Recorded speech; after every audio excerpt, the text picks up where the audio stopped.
Welcome to the 98% Arm Wrestling Podcast. I'm your host, Ryan Grondin. Tonight, we have a co-host, David The Professor Schell, and of course, our very special guest, Dennis HOTROD Kochel. That's right, Kochel.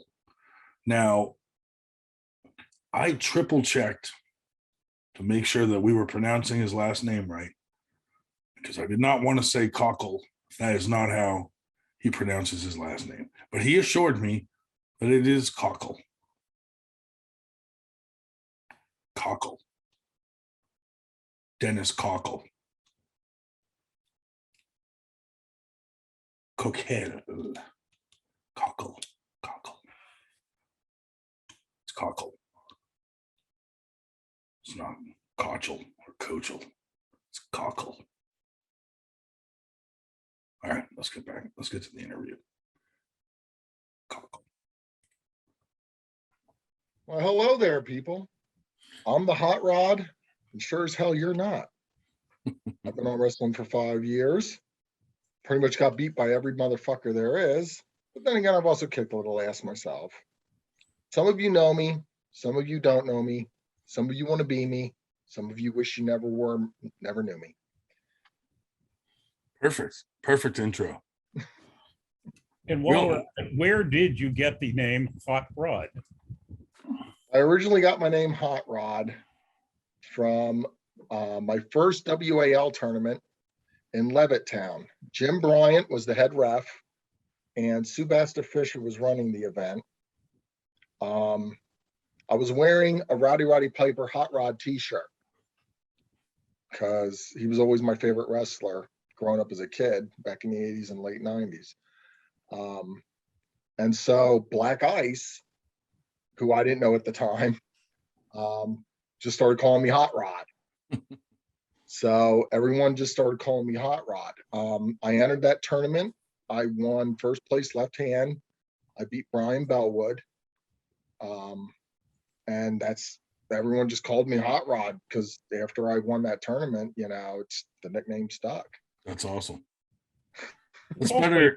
That's better than giving yourself your own nickname, Yeah, when people, you gotta, in arm wrestling, people have to give you a nickname. Yeah. You can't give yourself one.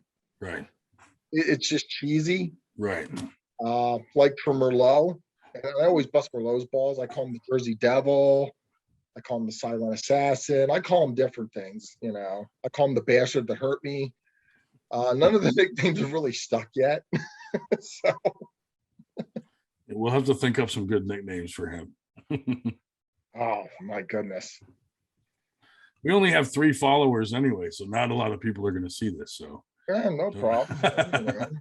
Those 3 are blessed, and the other 98% of the world is sleeping and losing out. That's right. That's how we look at it. Exactly. So what questions you got for me? Because I got some real good answers. I'll let Dave start. The professor. Shit. Should I bring up the chalkboard for this pop quiz? Not necessarily. How did you get into the sport in the first place? People ask me that all the time, and I have to honestly say I don't know what put it in my head. What put it in your head? I originally got the idea when a friend of mine, Brandon Schneider, sent me like a link on it and said, hey, you should try this. He was my lifting partner at the YMCA. We used to work out. I used to actually just, lift weights, bodybuild. And he said, you should try this. And at the time, I had my girlfriend, Brenda, and I thought, what, I should do this. This might impress her. She might get to see, how manly I am if I do something like this. So I decided, to enter that way. And it turns out that it worked because, she married me after that. That sealed the deal, I think. She saw the excitement of the WAL and all the arm wrestling and stuff, and just her panties dropped. So she let me put a ring on it, and yeah, that's how it all began. Yeah, I can actually thank arm wrestling for me getting married. Well, That's it's good. interesting you bring in the WAL there because I know that's been a subject that you've had some opinions on in the past. Oh, as here we to go how with the WL controversy, son of a bitch. how WL used no, and what I'm Oh, specifically going after, at one time WL one was got into their program or got onto their, by basically competing, by winning. It wasn't really where today it's more of a, they watch you, they see you, whether you win or lose at other tournaments, but it's really a recruitment method. If that's if that's the word I'm looking for. No, One does not get to perform on the WL stage the same way today as they did 5 years ago. that is an extremely astute observation that you have made, my good friend, Professor. What I will counter with that is it's a double-edged sword, what I'm about to say. The WAL format of old used to be where you would have to go to tournaments and you would have to win or place in the top 3 in order to advance. And you would have to win so many in order to advance to go to Vegas to win for the cash prize, to compete for the cash prize. As to where now the format is, and me and Neil Pickup have had our battles about this many times over. But now I've come to understand, because I was completely against the new format at first. I thought it was more of a showboat, WWE, all about character, wasn't so much about talent type of scenario. Now, as I look at it, arm wrestling is both a passionate sport and it is still a business. Any promoter would agree with me, I feel, when they say that it is still a business because it is about attendance, it is about viewership, it is about promotion. So if 2 Joe Schmoes that are local and nobody really knows are pulling, how many people are really going to want to watch that? Not many. It doesn't matter how charismatic they are or what their talent level is. Their name's not really out there. With the new format, it's about finding the talent that is charismatic, that their names are known, and that it will create more viewership. Creating more viewership thus creates more of an identity for the sport to be spread out there to people that don't know much about the sport. Great example, cornhole. Everybody knows about cornhole, but until it was really put out there with certain characters and certain types of talent that matched up well, it didn't get to ESPN. Now it's on ESPN all the time with a championship. So because it is a business, you have to appease both the audience and yet the community that loves the sport and holds it dear. And it is hard, I feel, and I feel bad for Neil Pickup because he's caught in the middle. He's the middleman where he has to decipher, okay, who can I get in a matchup that both shows charisma, character, and talent that will appeal to everybody and bring in the viewership and bring in the much needed, quote unquote exploitation of the sport or spreading of the sport to the masses.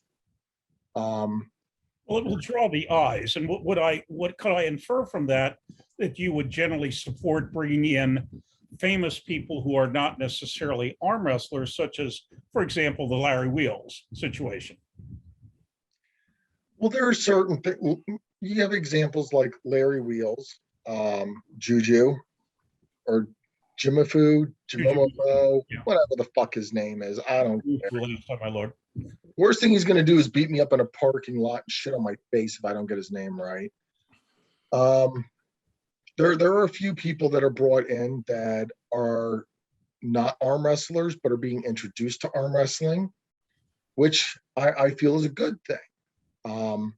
Because if you get one person, let's say one bodybuilder or one, physique competitor that gets into arm wrestling and they do good, well, that might get other bodybuilders and physique competitors to say, hey, you know what? If he can do it, I can do it. Let's give this a go. Yeah. And so it'll just start spreading like a wildfire. No offense, California, I apologize, but it'll start spreading like a wildfire. To where it gets out there enough for everyone, no matter age, sex, race, gender, whatever, to know about the sport and feel that they could compete and get involved in the sport, whether it be just for hobby or actual serious competitive, because there is a difference. I used to be competitive. Now I'm more of a hobbyist. After, going through enough surgeries and enough damage, I've learned that I got to ease off the accelerator. So I'm more of a hobbyist now than a competitor. Yeah. I mean, I have a good example of this topic, Sure. like with our 98% thing. So, if let me just say this, Ron. I don't mean to interrupt you. I love what you you're guys fine. are doing with the 98%, because you guys Thanks. are getting it out there. You're getting it out there to the masses so that even people that never really heard of arm wrestling before are starting to hear about it, and it's getting curiosity going. And curiosity is a great thing. Well, thanks. You guys are We're really trying. We're creating a trying. good buzz. Yeah, and obviously, no matter what we do, someone has something to say about it. But the way we're looking at it, like we got some people complaining that because we brought in some big names like Paul Passmore and Jordan Sill, and people are like, well, they're not 98 percenters. And to me, like kind of like Neil Pickup, like we have to bring someone in that's gonna draw attention and make other people want to come to our event. So we always have like one headliner or some exciting match. But then on the other hand, for the 98 percenters, we can give a super match to someone like Dave Schell, who may not ever have the opportunity to be on an undercard with Paul Passmore. And we strategically set up these super matches. Like Dave Schell went against a couple of guys who lived maybe 6 hours away, who might not necessarily have come to our tournament without a super match. So that super match brought like 4 or 5 guys in a carpool from 6 hours away that may not have come. So to me, that's a good matchup because it brought some new guys in, and now those guys come to almost all our tournaments because they had a good time. May I say this, Ron? And I mean no offense when I say this. Well, Yeah. you can take offense if you want. I don't give a shit. Arm wrestling, would you agree that let me inquire you this. Would you agree that arm wrestling is a brotherhood? Absolutely. Okay, then those that are disagreeing with the 90% and what they're doing really aren't looking at the big picture of the brotherhood. Because a brotherhood isn't one selective fucking clique or group. Right. A brotherhood is international. It's worldwide. I talk to people overseas that I've never even met in person. And I've talked to them for months about arm wrestling and training techniques and so on and so forth, because it's a brotherhood. If you try and keep it solitary, it's never going to become more than what it should be. Right. So what you guys are doing is actually spreading it. I don't care if you guys go and bring on freaking, cyclists from Tour de fucking France. If they're curious and interested in arm wrestling, that's all that fucking matters. Absolutely. So those that are bitching and complaining that you guys aren't staying within the norm or within the confinement of the rules of what it should be, bullshit. They can go kick fucking rocks. Yeah. All right. They got my fucking email, my Facebook. They can come talk to me if they don't like it. I'll forward all hate mail to you from now on. Yeah, I don't care. You know me. Don't send us the attack collectors. Those pricks will get me. Yeah. But seriously, and it should be spread out to everybody, whether it's non-arm wrestling or arm wrestling, because of the fact that as long as it's getting it out there, that's what's keeping it alive. That's why I have the complaint that a lot of big names usually don't attend local events. Right. Now, local events are really what kind of keep it alive, because not everybody can drive, 10 hours to a big event. Right. I'll give guys like Brandon Seltzer, I'll give him props all day because him, Paul Lynn, Dorm Chelino, back in the day. I mean, he got married right now. He's been busy keeping the wife happy. But they used to go to local events because they're a big name and they would draw people to it. Yeah. That's what we need, because it's the small little local events that actually keep this. They are the bloodline Right. that Yeah. feeds the big event. Yeah. A lot of people weren't able to make it down to Don Morocco's event.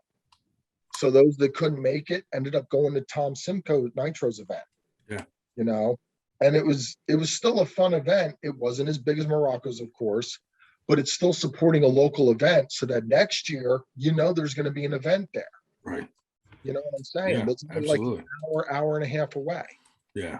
What you guys are doing is spreading it out so that the smaller events can actually get recognition and keep it alive. So yeah, you tell them to go pound fucking sand and you just keep doing what you're doing. Well, I appreciate that. We will. Fuck those guys. Exactly. That's our motto, FTG. Oh, Jesus Christ. And you had to get me while I was drinking. You son of a. What else you got? Let's talk about some fucking super matches. Boy, do I have some fucking opinions on that Oh, shit. fine. Yeah. Go for it. You go for it. You had said you wanted to, give some predictions. Lots of people are giving predictions online. Go for it. Pick one and pick two. Pick how many you want and tell us who's going to win and why. No. You guys are professionals. You throw one super match at me, and I'll give you my opinion. See, I'll Dave, let Ryan. Dave's new at all this, so it's he's not thinking straight. Well, let's start with the obvious one with Paul Lynn and John Brzenk. All right. Let me start off by saying this. I remember when Paul Lynn first started out. He's one hell of a guy. That man will literally, short of bleeding himself out for you, will give you anything he can. Mm-hmm. He is a plethora of knowledge, and he is a pure student of the sport. I mean, if you look up the definition of passion in Webster's for arm wrestling, Paul Lynn's face will be there. I want Paul Lynn to win so bad it hurts inside. Yeah. It fucking hurts because he's representing our state of Pennsylvania. He is the epitome of what a lot of amateurs look to strive to be. Yeah. He is the face of the new blood of the sport. I say Paul Lynn takes one, but ends up losing the super match only because even though Paul Lynn has youth and speed and strength on his side, John Brzenk did not get the nickname the Perfect Storm for nothing. He is the GOAT. He is equivalent. He's right up there with Michael Jordan, Tom Brady, Wayne Gretzky. He is literally the GOAT of this sport. And I feel Paul will take one.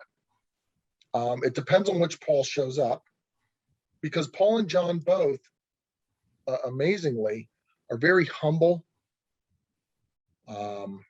very giving men, very, and smart when it comes to arm wrestling, and smart outside of arm wrestling. Very intellectual men, actually, but very, very humble and simple men till you piss them the fuck off. Yeah. And then you see a monster come out of the basement, a beast that will fucking devour and destroy everything within its God-given path. And it depends on which Paul and which John show up. John does have the experience. He's not considered the GOAT for nothing. I wish the best of luck to Paul Lynn. I really want Paul to win in my heart of hearts. But if I look at statistics, if I look at history, if I look at styles, Paul will pull one out, I believe. He can do it. But then John Brzenk will adjust. And John Brzenk is a computer in his head, from just, your fingertip touch all the way down to your elbow placement on the pad, to what kind of pressure you're giving, whether it be side, back pressure, up pressure. He'll feel it out, and then he'll adjust. Neither one of them is about domination. Both of them are about containment and control. and then dominate. They go for placement first. I say Brzezinski takes it 3-1, as much as I hate to say it, because I really would want Paul to win. I'm pulling for Paul. I mean, how many people get a chance to face the GOAT? Seriously. There's a once in a lifetime opportunity. So I know Paul Lynn's somewhere downstairs in his basement, training his fucking ass off. Oh yeah. Blasting that Britney Spears and just fucking rocking it out and fucking take it to it. Because he wants to do some damage. He knows this is his moment to make shit happen. And I really hope he does. But I gotta be a realist. I say John Brzezinski takes it 3-1. Gotcha. Yeah.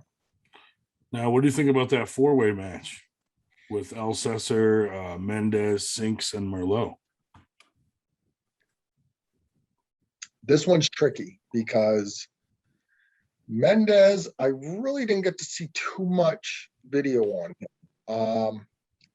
I haven't seen him too active, so I don't know really where to put him and all that. As far as the Seltzer and Merlot, that's fucked up because that could go either way. We've all seen it. Yeah. I mean, one day Merlot could win, the next day Seltzer could win. Like those two are really neck and neck. Depends on who gets the jump on who first. Sinks is the marathon man. He's got the most experience. He's the most well-conditioned for the sport. You can't underestimate him because if you sleep on Sinks, he'll fuck your world up. He'll just hold you and bleed you out till you die. But because Sinks is more of a defensive puller, I feel, and he bleeds out and he relies more on his stamina than his attack, I'm going to say it comes down to a Seltzer and Merlot. And even there, I got to say it's 50-50. And I'm only saying that because, like I said, I don't have enough data on Menendez. Yeah. I haven't seen him pull anything recently that I can clearly say, okay, he does this, so I can match him up against Merlot and a Seltzer. So it's no disrespect to Menendez at all. I say it comes down to Seltzer and Merlot, and fuck. I mean, boy, that's a hard one. And I like both those son of a bitches. Bastards. I got to get both their names tattooed on each arm that they fucked up. We can arrange that. I'm going to say Merlot takes it 3-2 against the Seltzer in the end. Nice. Yeah. Yeah. That's a good I could see it going that way. right. Now, how about Dugan and Resendez, or however she pronounces it? Miss Resendez, is she an arm wrestler or is she a bodybuilder? I think she's both. I think she's dabbling with I don't know. I don't know too much about her. You just said dabbling right there. Yeah, fucking tells right. me that Where Dugan is a I'm serious. gonna say Michelle Dugan because that's Michelle Dugan has experience. She still has her strength to her. Her husband has a great ass. despite being you can bounce a fucking quarter off his ass. Despite being gay. All the more the merrier. Fuck it. Fuck that guy. No, seriously. I would say Michelle Dugan takes it. I won't disrespect. I'll say 3-1. She takes it.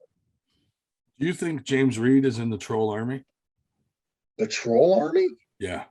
Well, first off, there's a whole troll army on Facebook that have been trolling like arm wrestlers, and it's a legit thing. There's a whole shitload of them. Would you think that James Reed might be involved in something like that? No, he doesn't get into that petty shit. No, I can tell you this. I mean, real recognizes real. Yeah. So real don't need to speak. And that's why I think James Reed doesn't really talk much, because he's real. He'll tell you to your face, get the fuck out of my tournament. Oh, yeah.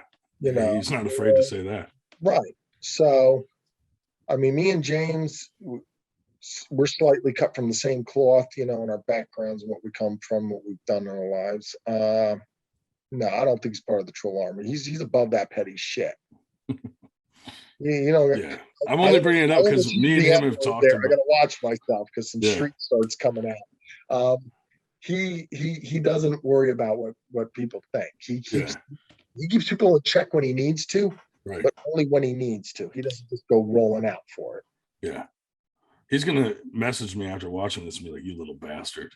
He probably will, and you tell him I said he still has a great fucking ass. There ain't nothing to do about it. He probably will tell me that you're right.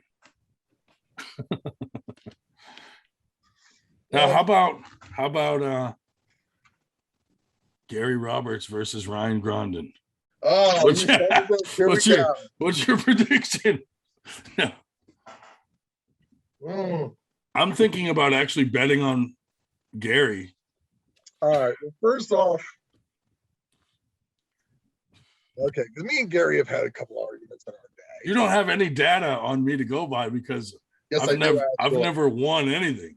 I do have data to go by because I've watched videos where you pulled. I know this, and I'm probably basically going to give you advice on it. All right, give me some advice to win Some this. people might disagree with me, but I'm going to tell you what I see. Yeah. If you try to take Gary Roberts in the top roll, it will go to straps. If it goes to straps, Gary Roberts is very good in the straps because he knows how to cheat in the straps. Yeah. That's right, Gary. I know you know how to cheat in the straps, you son of a gun.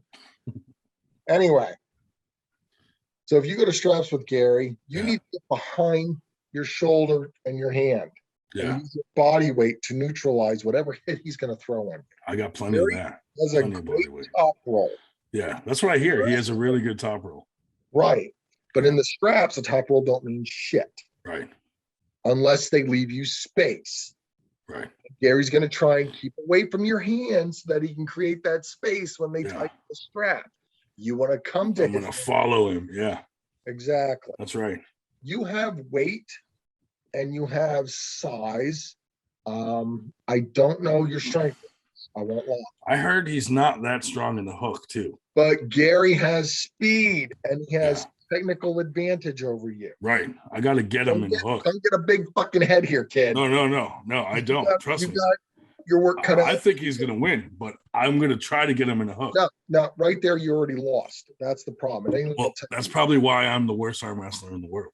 You're not the worst. Well, that's my, that's what I go. That's my nickname. You're Hot Rod. I'm the worst arm wrestler in the world. But in all seriousness, you can. I mean, you want my prediction? I'll give you my prediction. I say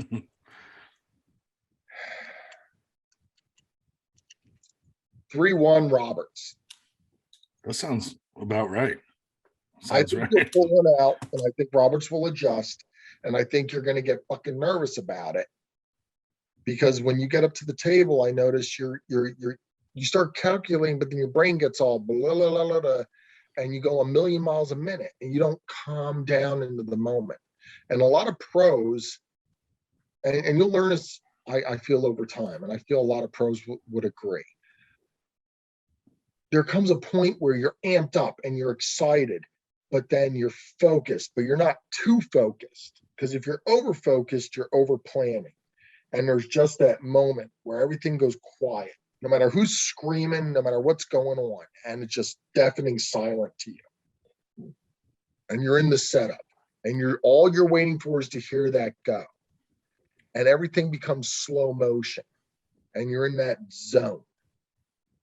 When you're a pro, you get to a point where you're in that zone when you hear the go, even though you feel your heart, you hear your heart thumping, you hear nothing else around you, and you're focused. You can feel every fiber in your finger, hand, everything. And then all of a sudden you feel all your cylinders start building up and starting to rev like they're waiting to just be let loose. And when that happens, you hit it. I think you'll get there for one of them. I really do. That moment will happen for you, and you'll take them, and you'll be like, "Oh fuck," and I didn't think I would do that. Trust me, that is going to be my reaction, because that would be my first win ever.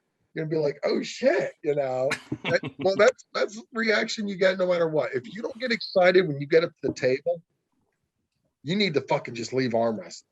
If you get up to the table and you are not excited about the person across from you, no matter who it is, even if it's somebody that you feel you can beat, if you're not excited about the pulling part, just the challenge of it, you need to get the fuck off the table, because your time's done.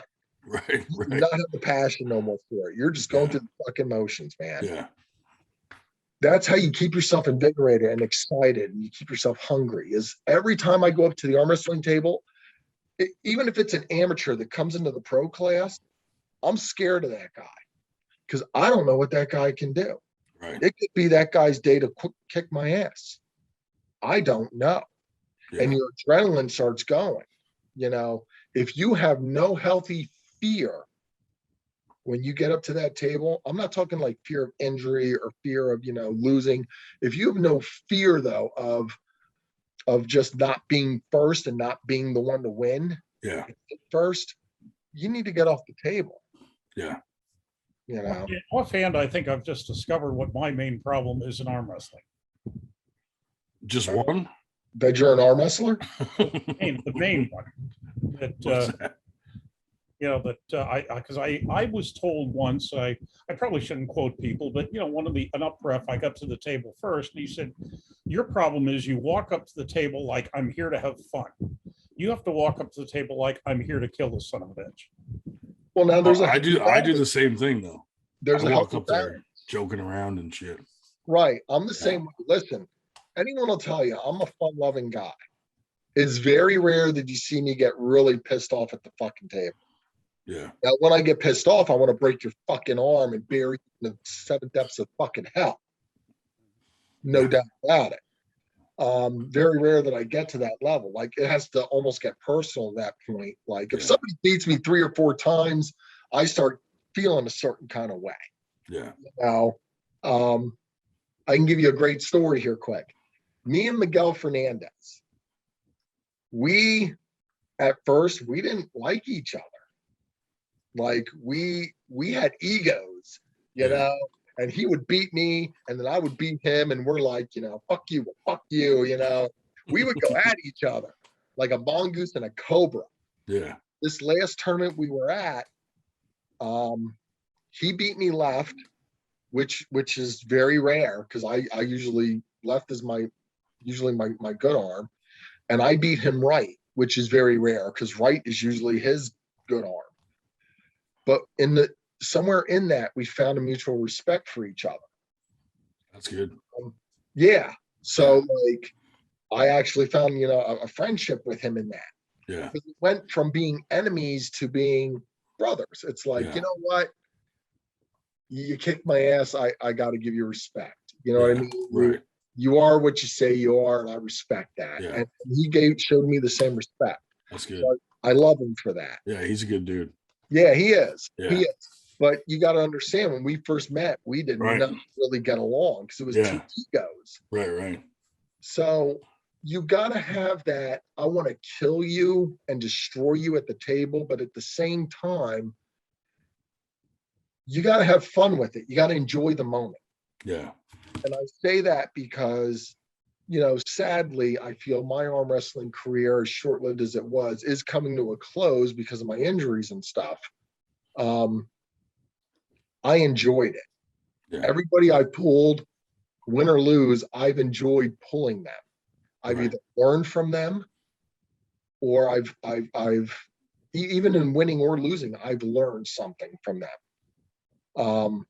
Certain people have motivated me to be better than what I was at the time from an amateur.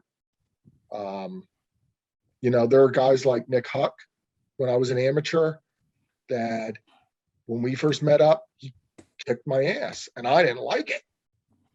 I fucking took that personal, man. I mean, I thought he burned down my fucking house, raped my wife, and shot my dog in the head. I went all John fucking Wick. Like, I was ready to destroy him. and I trained, and I got serious about training, and I was able to then, surpass. I don't want to say surpass. I was able to beat him at the table. But I love him like a brother. I mean, I was at his wedding. So when we're at the table, me and Nick want to kill each other, but we enjoy being together and pulling each other. Yeah. You got to find that happy medium. Because if you're too competitive and take it too serious, you're a fucking asshole sometimes. Let's be real. Right.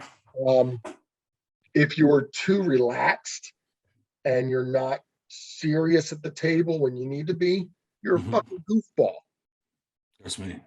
Yeah. Take it how you want. I'm being honest. Right. You got to find that happy medium where they both meet, where it's like you and Gary Roberts might meet on the table, Ryan.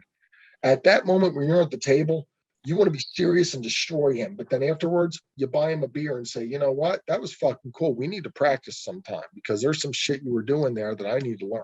Right. Yeah. You know absolutely. what I'm saying? Yeah. That's the brotherhood. Yeah. And that's why everyone loves this sport, because it doesn't matter how big you are, how strong you are, how much of a badass you are. If one of us needs help, the more experienced guys will help. Yeah. They'll teach you. They're not just going to keep kicking the shit out of you. They're going to teach you how to get better so that one day you beat them. Right. Dave Schell can attest to this. When I'm at the Allentown practices with Team Predator, I let the newer guys beat on me. And I teach them how to beat me. Yeah. Because once they beat me, now I got to learn how to defend against that. I need to learn how to beat them back. Right. That's what iron sharpens iron. Yeah. You know what I'm saying? Yep.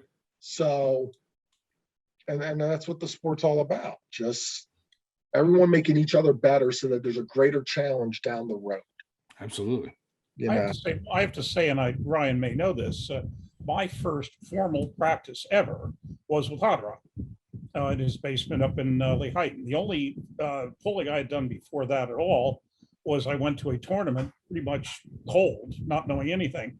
And the only thing I'd done when I went to that tournament is Mike Milandrovic had spent about a half hour, showing me how not to break my arm, and successfully, later broke it by doing something else. But no. Wait. He taught you how to not break your arm, and then you broke your arm anyway. No, I didn't listen. He didn't do his job then, did he? I didn't listen to him carefully enough.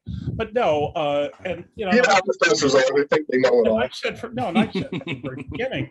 I've said from the very beginning that everybody has been very supportive of me, not just Dennis, but others as well. That they could have very easily said, who the hell is this 66-year-old going to that thinks he's going to learn this at his You might age? want to edit this out, Brian. So I'm going to go ahead. I'm totally leaving it in. Yeah. But no, and everybody's been very supportive, and I've been, very happy with that. Yeah. That's the beauty of the sport. That's what I'm saying. That's what attracted me to it. Because when I first went to my first WAL, my first tournament was a WAL tournament in Levittown, like I said before. When I went there, I knew nobody. And there were pros like Black Ice and Rob Murgett, Susan Baxter Fisher, Jim Bryant. They took me to the side and they worked with me and they talked to me and they said, listen, this is what you should try. Try this, try that. They worked with me on it to help me basically win, because I really didn't know. I learned how to pull watching fucking YouTube videos before I entered my first tournament. I didn't own a table. I never trained for it. I had no practice. I was a lone wolf, as they call it. And because of them, I won. I owe all my credit, to them. They're the ones that got my career going. My main point is, though, that it is a brotherhood. That's what, it didn't matter. Anyone that comes in my practices, or Team Predators practices, I should say, it doesn't matter how good or how bad you are. It's about working with the people to make them better. It's about having fun, enjoying the sport. loving the sport, and slowly climbing the ladder, to get better. Now, if you want to get better, that's all based on what your own personal motivation and passion is. Some like it as a hobby and just enjoy, the camaraderie and the brotherhood of it, and the excitement of the tournaments. Some are more competitive, where they train more serious. Great example, Europeans. I'm going to piss everybody off right now. I feel Europeans are better at arm wrestling than Americans. And I say that with conviction because, and I hope Dave Shafee, for one, proves me wrong and wins his match, wins, his upcoming match. But I feel that Europeans don't have the same distractions and luxuries as Americans do. So they're more focused in their training, and they're more serious. Not in a hateful way, but in a passion way. They look at guys like Devin Lorette. He's Canadian. He's not American. Over in Europe, there are so many I could name. It's not even funny. Giannis, Dennis Klipsikov. There are just so many names running through my head. I apologize, but they're more focused. America is more about luxuries. We have more luxuries and distractions. So I feel that our style of pulling is much different than that of the Europeans. Europeans, when they practice, they train to kill. They're 100% go hard all the time. Most of them train 5 days out of the week and only do table time once. Honestly, in America, we usually do table time about 2, maybe 3 times a week and train 2-3 times a week. Unless you're Dave Schell. Well, unless you're Dave Schell, you're 24/7. Practice every day. Yeah, right. I mean, you're just pulling everybody under this. I mean, Dave Schell will pull off to the top of the road and just he'll pull a homeless man in the street just for the hell of it. Well, I have got an extra table that I can leave at the practice site so I can keep my original one in the trunk with me at all times. I mean, no disrespect to the American pullers. I honest to God don't. Right. I think a lot of people would agree with that, though. Europeans are dangerous, man. I look at the Russians from Georgia. Boy, do they train. Oh, yeah. Those motherfuckers smoke cigarettes with a goddamn monkey on their fucking back in the middle of fucking winter while it's a blizzard outside, lifting fucking weights. Yeah. That is some insane fucking shit. What's awesome is we got 3 Georgian kids on our team that have been coming every week, and they're strong kids and passionate about the sport, and they're super nice guys. I swear to God, it's got to be the Chernobyl blood in them. Well, and someone that we both know advised me, and I made this comment the other day on Facebook: never accept a super match with someone who wears track pants and gives his weight in kilos. Right, that's true. That is the running joke, yes. But like I said, I hope Dave Shafee wins. I'm really pulling for him. I think it's going to be a real close one. It's going to be a 3-2. I do say Shafee pulls it out because Shafee, I feel Dave adjusts better when it comes to super matches. He's very focused. He's his opponent. The only way that I see him losing the super match is if something, tweaks in his arm that he just doesn't feel right and he can't go 100%. That's the only way I see him losing personally, but it'll be like a 3-2. What other super matches we got coming up here? Let me see. Don't hold off on me now, Ryan. We got Tom Nelson in the King of Cali match. Okay. Against Derek Smith.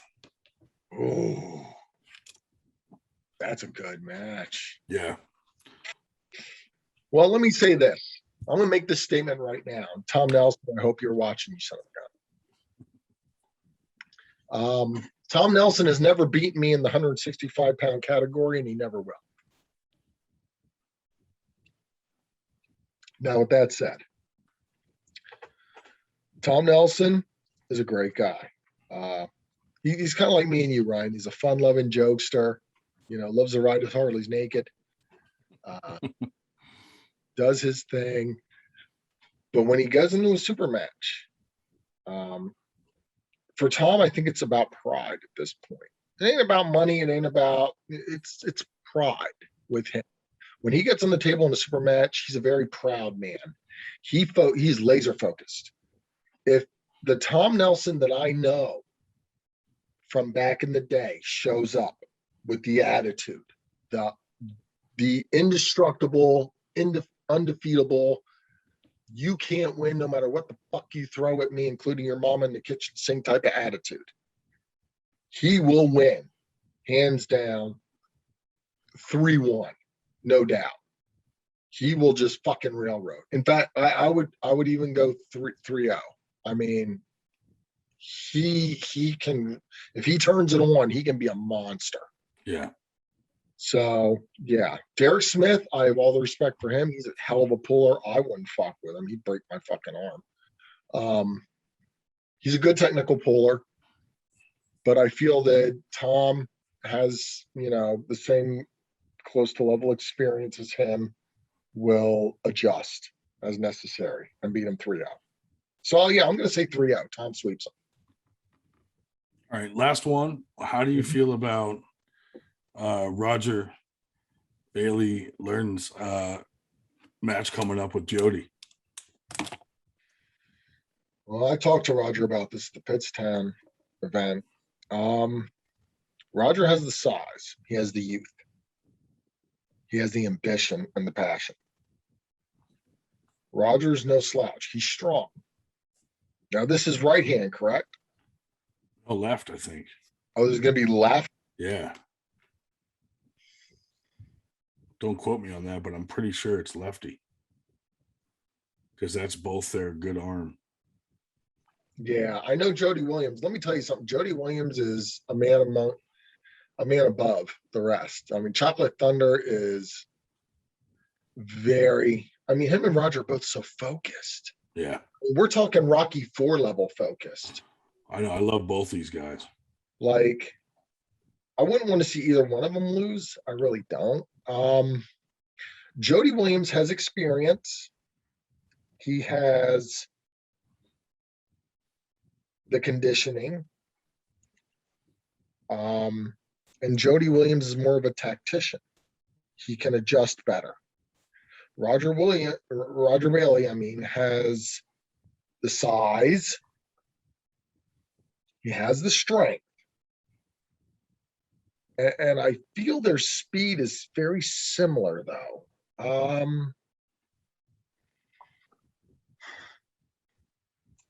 Honestly, I compare that, and people are probably going to give me shit, but I'm going to compare that to the Paul and John Brzenk super match. I'm going to say that experience beats youth.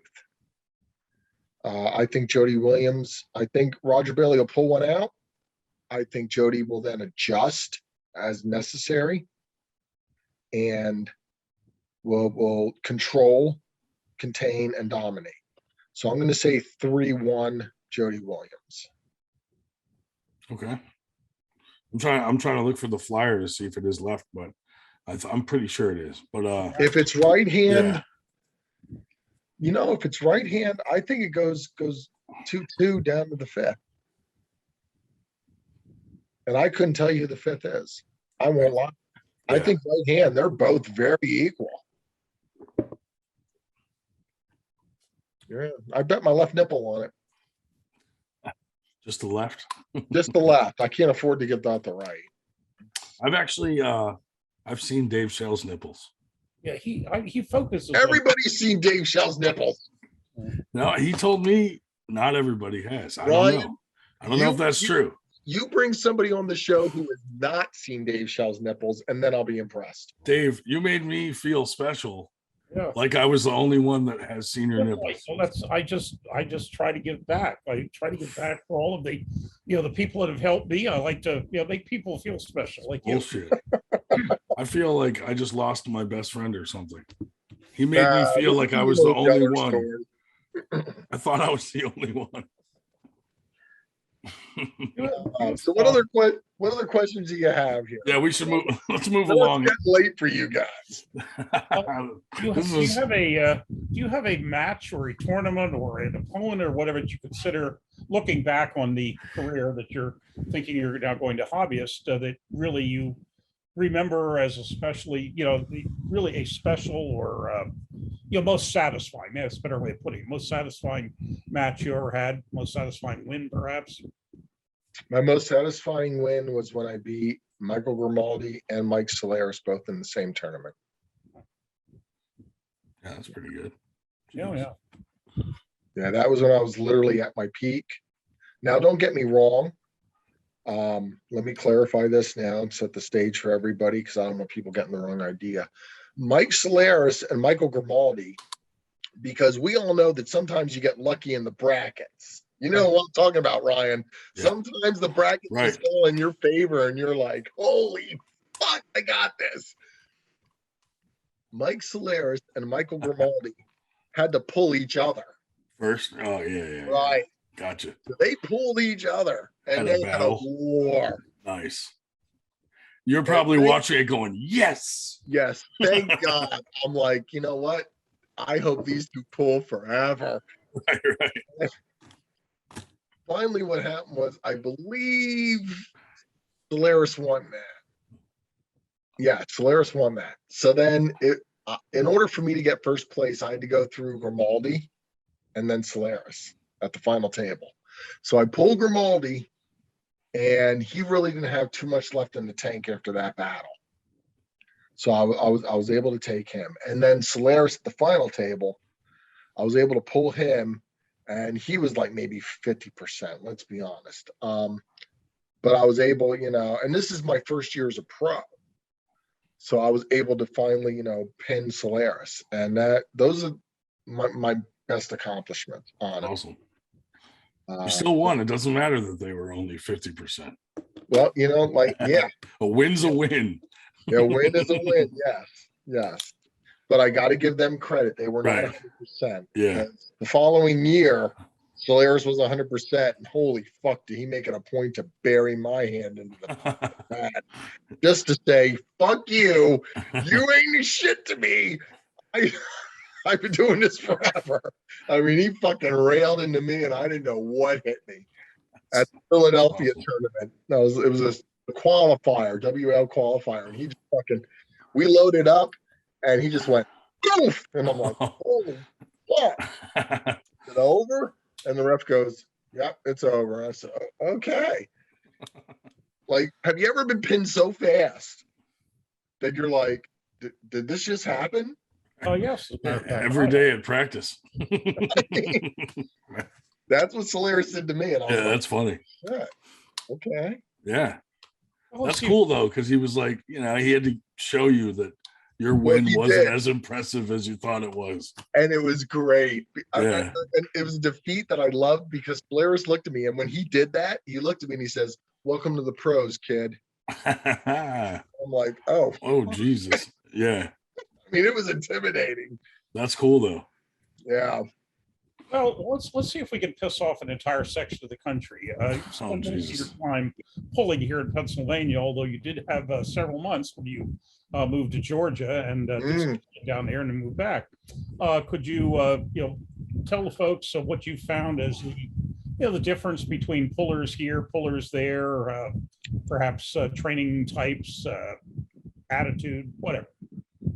Sure. When I moved to Georgia for 2 years, I worked at Gulfstream, just so everybody knows that's why I went to Georgia. And I was pulling with PAF. That's Anthony Latiro runs PAF. That's mainly down in the southern region. And I got to pull guys, everyone from, Chad Silvers to Tommy Strickland to Jason Steed to oh my goodness, there's so many great pullers down that way. I mean, Justin Bishop, a lot of great Southern pullers. I never got to pull Adam, and I can't pronounce his last name. Sorry, Adam. I can't pronounce your last name. How do you say it, Shell? Talking about Orzinski here. Brzezinski. Thank you. I never got to pull him. I got to pull Joe Rogers. He's a good dude. What I've learned is Southern pullers are a lot different than Northern pullers as far as a lot of them love to hook because they're that Southern corn-fed fucking, Ford, Chevy, Dodge, bumper truck eating fucking hook power. They just love to fucking get you in that hook and fucking grind you down, man. They just beat on you mercilessly with that bicep. A lot of them love to do that.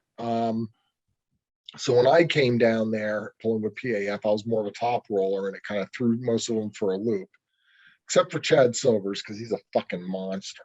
I mean, he really is. God love him. He's a monster. He's very, very nice with me. He knew he had me all day, and he just gently put me down. He didn't fucking break my arm. But like when I was down in Georgia, there was a team down there, Savannah Pullers. It was Tommy Strickland, Clay Stack, Jason Steed, and myself. We were the ones that started the group down there. We started a team. And this was after I left the team that I had up north, which was Dave Schell and, Chuck Ryder and Johnny Blades and Mike Ondrovic Jr. Johnny Blades, the promoter? No. So I caught that. But you didn't get me. Anyway, I stay neutral on Johnny Blades. Now, come on, Ryan. No, he's a good guy. I know like you're Johnny. trying. Don't pull that TMZ shit on me. So I went down south. I was pulling with these guys. We started a group, Savannah Pullers, and those guys really like to hook. They're more hooking. They are good, strong Southern pullers. I'll tell you what, I got to give them respect. If you get in a hook with them, you're going to fucking know you pulled. Because even if you win, you're going to be sore for many, many fucking days. Because they just got something about that hook. They are just great hook pullers down there. I didn't get to go as far as Florida. I never got to meet like Chance Shaw. I did get to talk to Krebs Silver a little bit. He's a good dude. Yeah, for sure. I'm sure Chance is a good dude. I never really got to talk with him. But down south, their style is more hook and grind and just power. As to where up north, I feel we're more technical. We could either top roll or hook. We are more defensive as to where the south is more offensive. Yeah, that's really all I got. I mean, as far as styles and stuff. Yeah. From your experience. From my experience. Yeah, my experience alone. None Yeah. Write this shit. You know what I'm saying? If you're easing away from the competition, have you considered refereeing? Or is that something you would like to avoid like the plague? Repeat the question. You broke up there. Would you consider being a referee, or is that something you would rather avoid?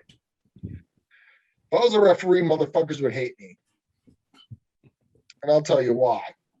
Because when I was up at Andrew Hiller's War of Arms, I think it was 2 tournament, I was a ref. And a lot of motherfuckers don't like the way that I ref because because I'm an arm wrestler, I know what the fucking cheats are. Now, you got one of two choices when I'm a ref. You can either both cheat and fucking agree to it, or you can both straighten the fuck up and do it straight up. I don't want to hear bitching for one. Someone saying, oh, well, he's doing this, and you're fucking cheating yourself, you stupid cock. Like, let's get fucking straight here, all right?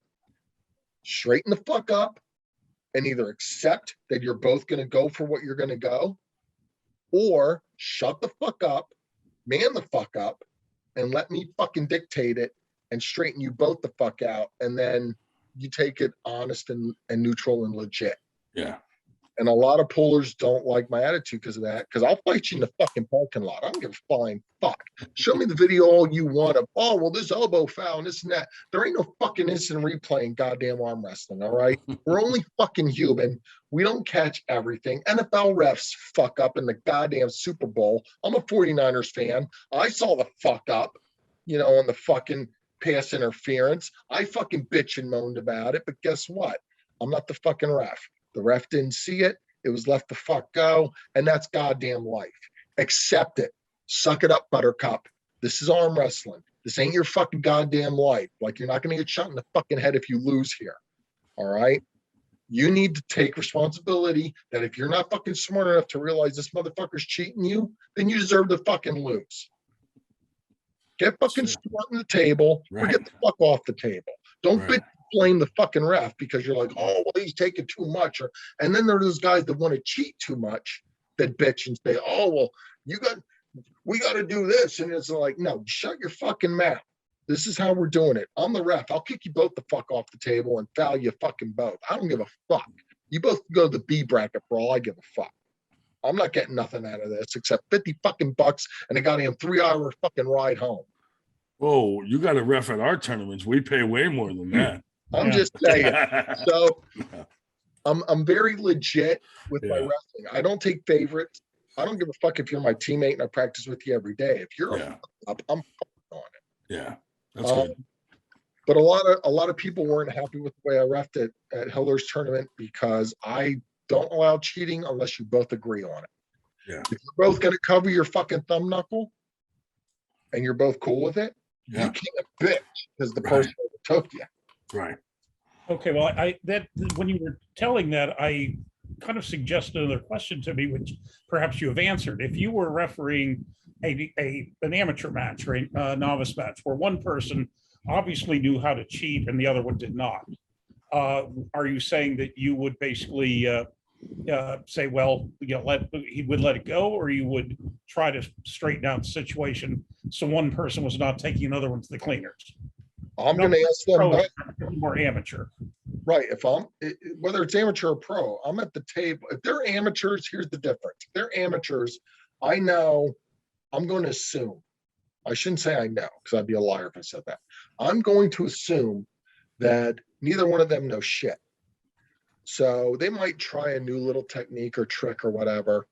And I'm going to keep that as fair as I can. And I'm going to keep them straight to the rules and neutralize any cheating. If they're pros, they fucking know better. Okay. You're grown-ass men, you fucking know better. So if you're both okay, and I'm going to ask them, are you okay with this grip? Are you okay with this grip? And if they both say yes, I don't want to fucking hear it. It's a ready go or it's a go. If one starts bitching, then we'll be like, okay, then you need to accept that I'm about to neutralize your cheating as well as I'm neutralizing this other guy's cheating, your opponent's cheating.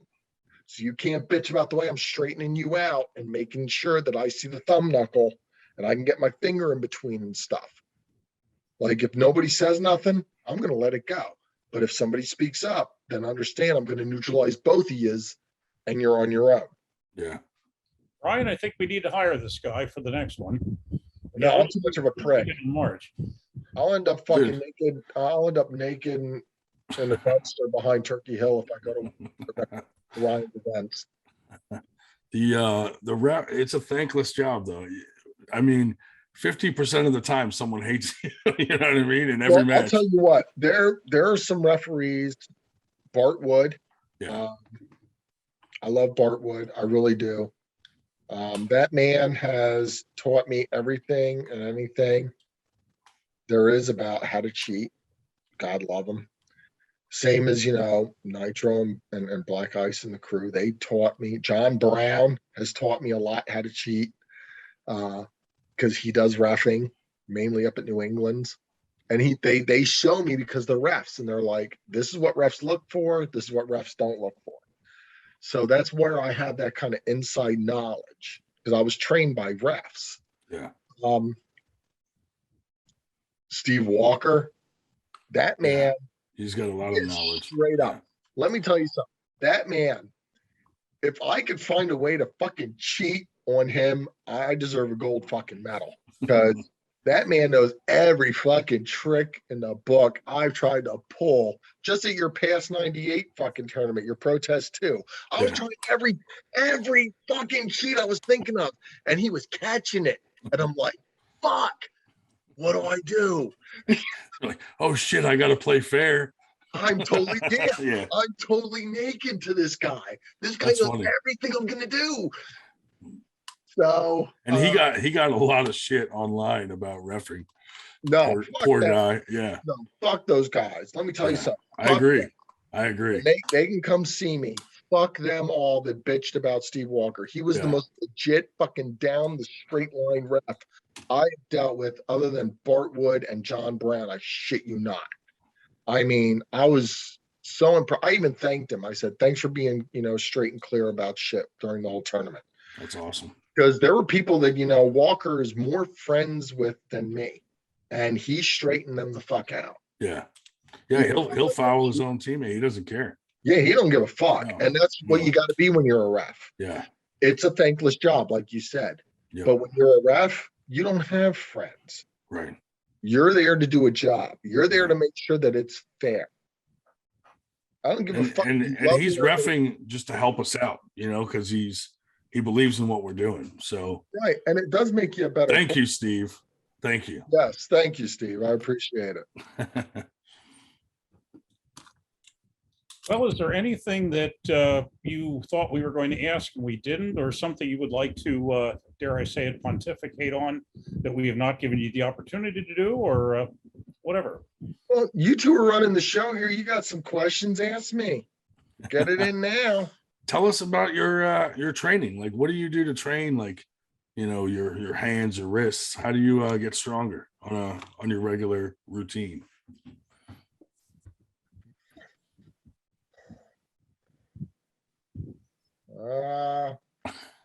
Other than masturbating. Wow. They took my silver bullet away from me. That was your secret. That's Dave's secret. Well, maybe a different way of putting it is, what advice would you give someone who wants to get better, who wants like use me as an example. What should I be doing training to thwart Gary Roberts' top roll? Oh, I won't shit you, Ryan. If you gave me fucking, a month training you, yeah, you'll beat him hands down. Now that may sound that might sound narcissistic, but I'm being honest with you, because I see so many holes that you could easily fix that would just fucking make you, but it also depends on your personality. You're like me. You're a fun-loving guy. You're there to have fun. You enjoy the sport and you love it. Yeah. You're not there to destroy. I go up there just to whisper fucked up shit to them so they get mad. You know what I mean? You're not there to prove your king dingling. You're just there to have fun not and at all. enjoy Yeah. it, man. Right. Yeah. My training routine has backed off a little bit because of my injuries. I had 2 arm surgeries, like I said. My tendons, my distal bicep tendon on both my left and my right had to be reattached. Ouch. That means they had to take a screw, they had to drill a hole in my bone, re-screw the tendon into my bone. Just this last, not this last, the other before tournament at the Protest 2 tournament, when I did the overall with Jason Merlot, he hit on my left. I felt the sutures pull inside my tendon. So I actually have an appointment with the orthopedic surgeon in about 3 weeks just to look at it, because it still hasn't healed right. So I'm kind of worried. Yeah. A lot of my training though deals with static holds, neutral, as well as supinated. I deal with lightweight, high rep for tendon health and for tendon strengthening. And table time. I feel table time is really the best. Table time gives you real world experience as far as tournament. You need to practice many things with table. You need to do slow pulling, fast go pulling for timing. Yeah. You need to do defensive as well as offensive. Now, Chris Gobby disagrees and says, why would you train in defense? That makes no sense. You shouldn't be in that position, because there are some times that you're put in a defense and you catch somebody because you don't have enough offense. But if you're able to catch them, remember, arm wrestling is a marathon, not a sprint. It's a chess game. It ain't checkers. Yeah. You could be in a battle with somebody and you need to slowly figure out how you're going to beat them. You got to feel different vectors or angles. You need to feel just so many things out where you keep knocking on different doors. It's like running down a hallway and knocking on different doors and checking the doorknobs, which one's open, which one's locked. Yeah. And when you find that one that's open, that's the one you attack. Right. Perfect example, if you look at the last, match that I had with Miguel Fernandez on right hand in the straps. That was a battle of where we were both trying to figure out what door, what angle to hit each other at. We battled for a damn good minute. Yeah. And finally I figured out where I could get him. Because when you're caught in a battle sometimes, and you never want to be caught in a battle, but it happens. You want to be able to be patient, take your time, don't panic, and think your way through. Okay, you want to feel, how does this angle feel? How does this feel when I put pressure here? How does it feel when I put pressure there? All while you're keeping tension at the same time of pulling the person. Right. So that's how I think Paul Lynn and John Brzezinski is actually going to go. Yeah, I agree with that for sure.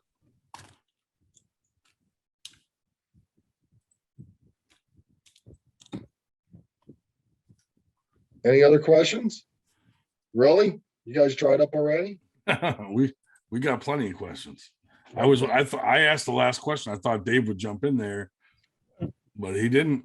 Well, I'm just looking at my handy dandy list here, and I think really much of what I was wanting to know, he's pretty well.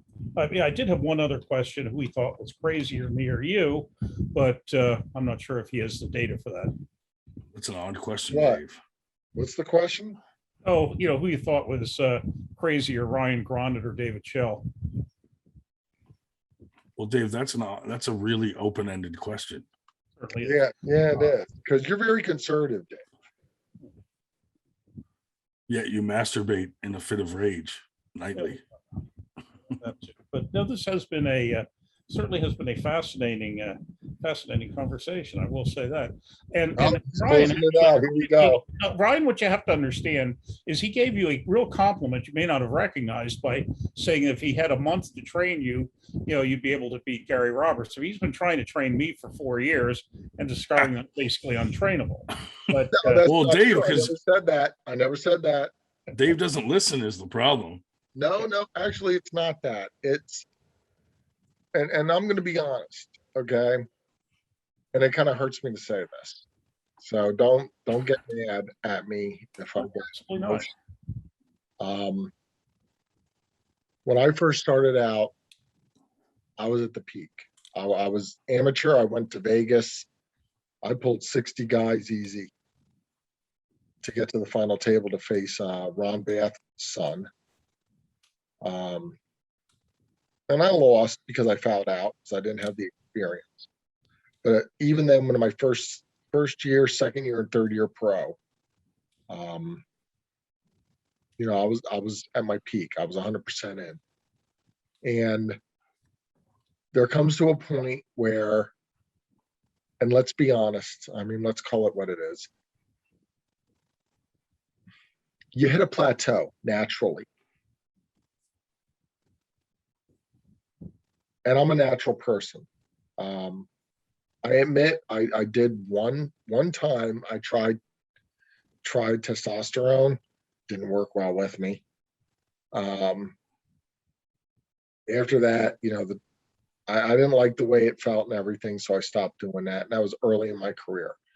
By my third, fourth year of natural training, guys were surpassing me left and right because they weren't natural. You hit a plateau. And Dave, I say this to you, personally, you at your age with what you have, you've hit your plateau. You're not going to excel any further. And I'm not saying that to be mean to you. I'm saying that as a realist. Everybody hits a plateau. No, I think that's very fair. And in fact, actually, it's kind of an interesting link to the other. I was looking at my list of questions here, and there's one other that kind of ties in with that. I've made the point, and I've asked numerous people. Of course, I've been doing this 4 years now, and I will show up. I will pull amateur and whatever masters they have. And of course, some people are saying, after a period of time, you should stop pulling masters and start pulling pro. Which I have resisted only because I think me pulling super heavyweight pro would be utterly ridiculous for me and for the people I'm pulling. And so, I will recognize that I think it's fair to say I will probably never at my age be competent enough to pull heavyweight pro successfully, and I just have to accept that. But now what that leads into is, I was wondering if you have any thoughts on this new semi-pro division that James Reed is pushing. And he's not doing it, for necessarily the reasons that apply to me, but that, something for people that really should get out of amateur, but would probably get discouraged running into, Paul Lynn or Jason Merlo or whoever at their, if they go pro and might get discouraged and drop out. So we've now added a semi-pro that's between that two. Do you think that's a good idea? Some people do, some people don't. All right. Let me add one thing to that. Some people, the reason they do not like it is because they feel that they're taking away from people. They're diminishing the pro class, that you're not getting as large a pro class because people who really have been embarrassed have been browbeat to get out of amateur now will camp there for a while rather than go right to pro. Well, I do support what James Reed is doing as far as semi-pro. I mean, I will start out with this statement though. There's no reason pro should be an amateur, period. If you're a fucking pro, you're a pro. Man up, don't be a bitch. Don't use it as a warm-up. Go pro. And I say this as a man, and I have the credentials to say this as a man and a puller, because I have been injured by both Seltzer and Merlot, two gentlemen who are way above me. They are damn near elite. I mean, they're crossing the threshold to elite. And I knew going in to my matches with them that I was the underdog, but I wasn't scared. All right. I'm not scared of anybody on the table. I'll pull Devin Lorette and get my fucking arm broke. I got my arm broke by Devin Lorette. Okay, I'm proud of that. You famous. So semi-pro, I think, is good because there are amateurs who can place like second many times, and they could go like 3 or 4 years in. But like I said before, and this still ties into what I said before, natural plateaus, they can't get over that hump. Right. When you're a natural puller, it's much harder. Now, I'm not saying that, if you use gear to help you advance, that you're cheating. I'm not saying that. Let's be straight. Every fucking sport, motherfuckers are using something to advance themselves. Some do it, some choose not to do it. It's all a choice. That's all it is. You can't say, oh, well, he's cheating because he's on steroids. No, fuck that. He chose to, you chose not to. Somebody that does steroids has to work out just as hard, if not harder, in the gym, in their training, as someone that's natural. Because if they don't, they're going to turn to shit because they're injecting their bodies with something that's unnatural. And if they let it go, it'll fuck their system up. So let's be clear about this. I'm not against people using gear. It's in every sport. You can't stop it. For natural pullers, though, you hit a wall. You hit a hump. So you might play second 3 years as an amateur, and you're like, fuck, I can't get, past it. At that point, semi-pro comes into play. That is for guys that are just starting to adjust, and I feel that it's a good adjustment into pro. because it helps you slowly acclimate into pro instead of just going from, like I did, from amateur, like, hey, you're top of the hill in amateur, to, okay, now you're a bottom feeder in pro, you know? Yeah. Because when I was amateur, I was top of the hill. I was king of the world. My first year of pro, I got my fucking ass whooped so hard by everybody, and it hurt.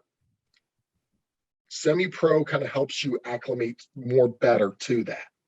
I actually feel that it would make you a better puller doing a semi-pro. Yeah. Well, and I have started as you know, I'll pull 3, 4, 5 different, classes if I Because can. you're a freak. And so I have started pulling semi-pro and running into people that, I'm going to be 2 weeks after the cow jumps over the moon. But I suppose what I'm saying is I really don't think that I am doing anything wrong by camping out in amateur when I'm still losing 85% of the time. And if you disagree with that, please feel free to tell me. I need you to break down that question a little better for me there. I'm sorry. Well, okay, I've now been pulling 4 years. Let's say I've Mhm. been pulling 6 or 7 years, but I'm still losing 90% of the time. Should I go pro? Or is there something, should I get out of amateur merely because of the longevity, even if I'm losing most of the time?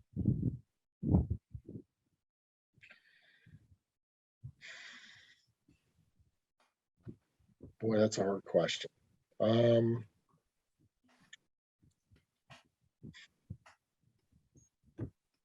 I guess it comes down to whatever you're comfortable with. I mean,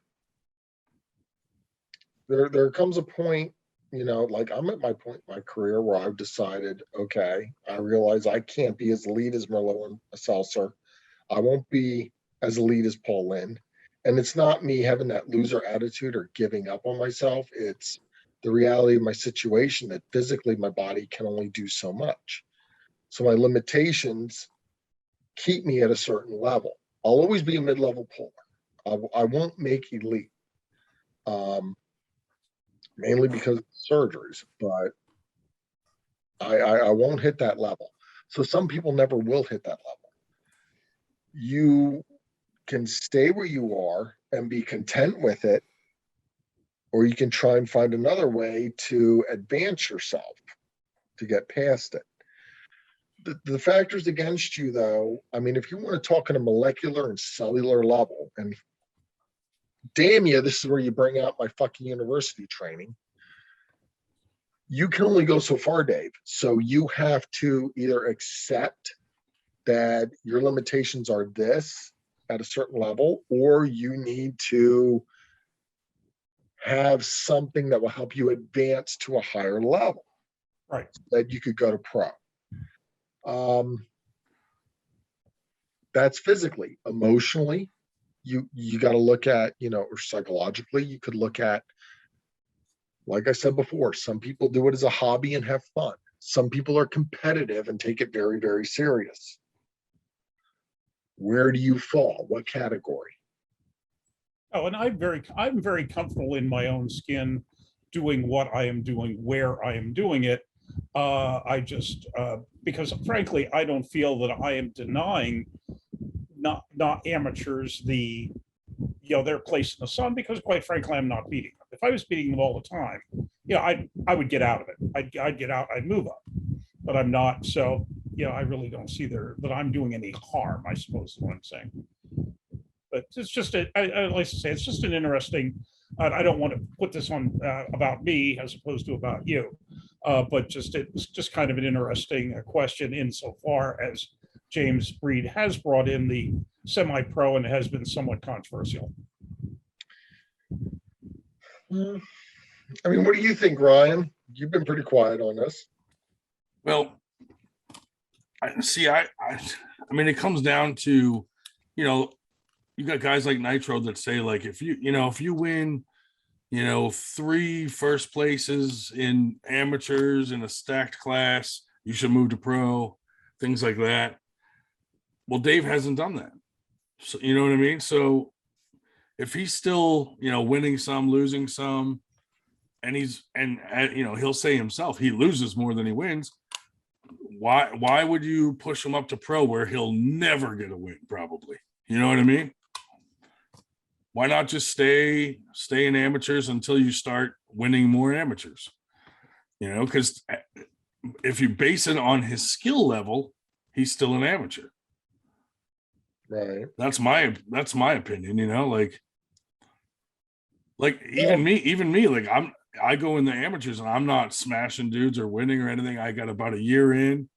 Now, if I started taking it more serious and winning some matches, then I'd be like, all right, I'm not going to stay down here and just keep getting first place in amateurs. I'd move up. But if I never get to that point, I mean, what's the point of moving up, really? If I'm still losing more than I'm winning, it's not like I'm taking opportunities away from other amateurs. I'm still arm wrestling at an amateur level, basically. Yeah, I can agree with that. Yes. To a point, you know. It seems there are two groups, as you've kind of suggested yourself, Dennis, that need to get out of amateur. And those that are there just to be trophy hogs.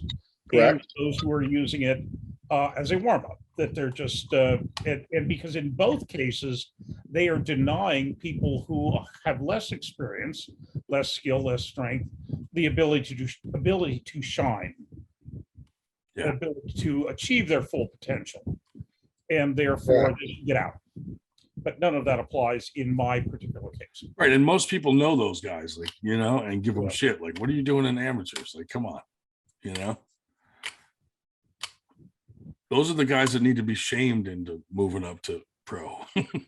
You know? Well, it's not about shame. I mean, they got to live with the way they are. But I'm just saying, everybody knows who certain people are that do that stuff. Yeah, right. I understand that some of them want to use the excuse, well, I'm just warming up. Listen, you're taking an opportunity away from an amateur. You're kind of killing it for the amateurs. Yeah. Because those amateurs, one, if they do know who you are, they're going to feel defeated already. Yeah. And two, if they don't know who you are, they could get hurt. Right. You're a pro.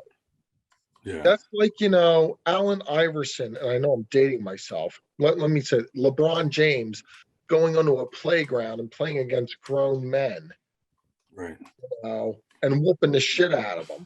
Right. Like, come on, have some fucking respect.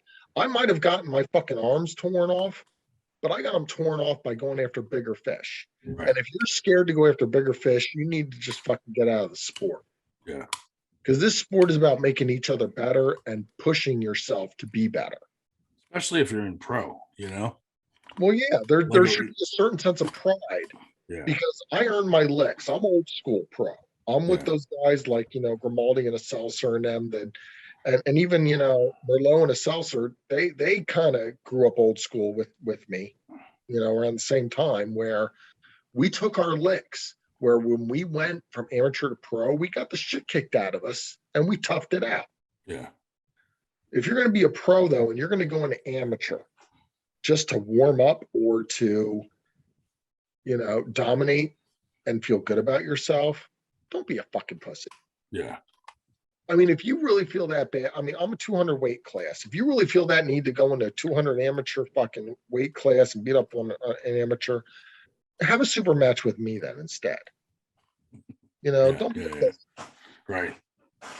And in all candor, I mean, I've said before, I've kind of joked that I'm willing to lose to anyone. And, and I do pull the master's classes.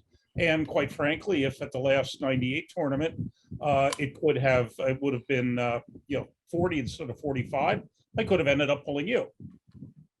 Dave would kick the living shit out of you. I'd have shown no mercy. I really think so, huh?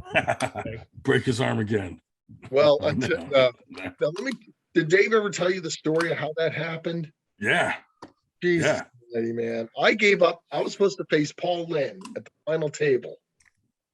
And I gave that up to take Dave to the fucking hospital. And what do I watch? Stupid me. I'm watching these people reset his fucking arm. Oh, yeah. For his humerus. And I'm like, this is the last thing I should be looking at. Right. As an arm wrestler. Yeah, I will say this. You need to watch arm break videos, though, especially as an amateur, because you got to get that fear out of your head. Yeah. We all sign up. We all know. I joke about a Seltzer and Merlot for hurting me, but I signed up for it. I don't Yeah. blame them. Right. Like, I don't take it personal. And I know they didn't mean to do it, but every time we get on the table, we know we're risking injury. Yeah. I can tell you this, if you ever get injured, serious, don't get salty at the sport. Yeah. Because when I first got hurt, I got very salty at the sport. I'm like, oh man, I'm wrestling. Fuck me and fuck these guys and fuck this shit. And I got very angry and I got salty towards the sport when I needed to realize, I signed up for this. I'm a grown ass man. I know the risk involved. Right. It's very rare that it happens, but I know the risk involved. Yeah.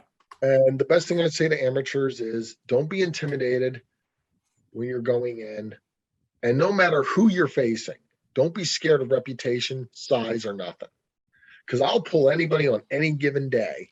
Even if everyone's telling me I'm going to lose, in my head, I'm going to fucking win. And that's the same attitude you got to have, Ryan. Yeah. You got to kind of push the funny stuff aside, because when it comes time for you to get up to the table against Roberts, you got to realize I want to win. Yeah. Well, Well, I was gonna bet on him and then just throw it. No, listen to me now. I'm going to kind of roast you on your own show here. That's all right. You can decide whether you're going to be a hobbyist or whether you're going to get serious when you get up to that table. Yeah. Because if you're in it for fun, you might as well not even pull. Yeah. Granted, fun is okay. But when you're up there against Gary Roberts, who's a decent puller, you need to kind of get serious and have more confidence in yourself. Trust me, Steve Walker has been on me since this match came to fruition. I'm telling you. Well, and So he's making sure that I'm taking it more serious. If you beat Gary Roberts, he's not going to be mad at you, man. He's going to be like, "Good, awesome." Gary doesn't hold grudges like that. Right. Me and Gary, let me tell you something. Me and Robert drag out fight already. Yeah. On personal messaging on Messenger, and we're friends. I can say, he's a friend of mine. He's somebody I don't know him super well, but we're associates. Let me say that. We're friendly associates.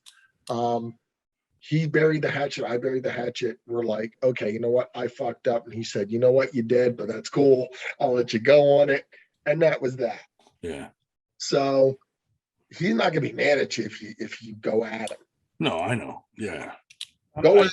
You win, and then you buy him a fucking beer, and that's that. And I do want to add one thing for those that don't know the story, that I did not injure myself while on the table being refereed, with a referee. I was on a side table with someone who was also just starting out. We did something that was dangerous. We did not know it was dangerous. If I had been pulling somebody that had more experience, it probably wouldn't have happened, because we would have thought, wait a minute, you shouldn't be doing that. But we did. And hey, it happened. And Dennis has indicated, Brenda drove me down to the hospital. I was sitting in front seat. He's in the back freaking out. Well, I'm not. I'm sitting like, whatever. I was just pissed. I was pissed off. I was just pissed off at myself. That was the attitude. Did not hurt. Really didn't hurt. I was just pissed off. Dennis is freaking out in the back seat. We get down to the hospital, and they, standard on a scale of 1 to 10, how much does it hurt? I said 2, maybe.